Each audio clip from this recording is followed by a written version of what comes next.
I just said I'm not going to be any more specific about it than I have been. Do you believe that it was more than likely that Iran's supreme leader knew about this plot?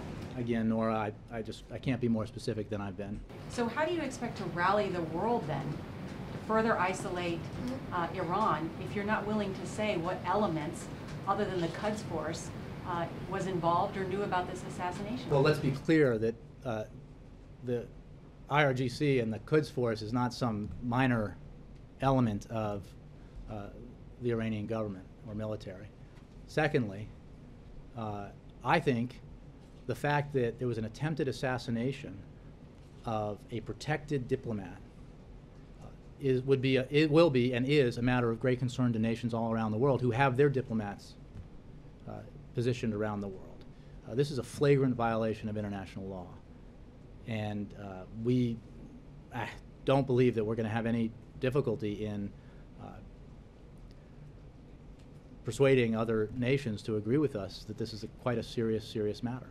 There's no doubt from the Secretary of State, from the Vice President, you yourself have said there's going to be no doubt persuading these other countries to take additional steps. What additional steps are you asking them to take? Well, I think you see the course that we've pursued in terms of sanctions and other measures that isolate and put pressure on Iran. Other countries have been doing that as well, and we have worked with them prior to this incident to do that, and it has had a dramatic effect, we believe, in Iran.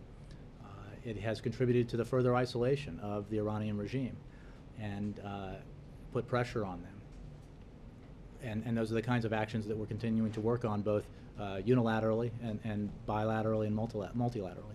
Can you be more specific about what you mean?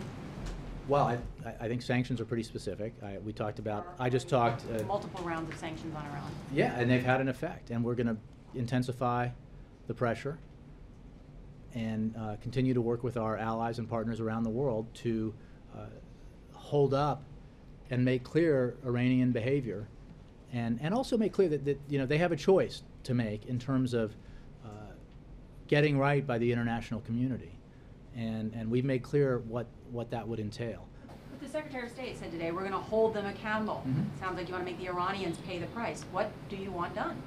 Well, Nora, I think I can repeat the answers I've given. You saw 2 individuals charged. You saw sanctions levied on several more specific individuals.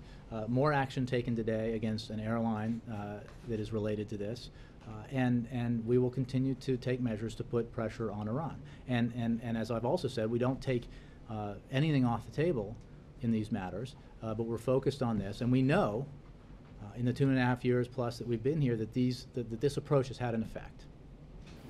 Let me just ask one more. The president knew about this plot back in June. The president's national security advisor informed King Abdullah about it 2 weeks ago. Why the lag time? Mr. Donnellan did discuss this with the king. I don't know about any conversations that might have occurred prior to that or subsequent to that. You know, we obviously cooperate very closely with Saudi Arabia, an important ally.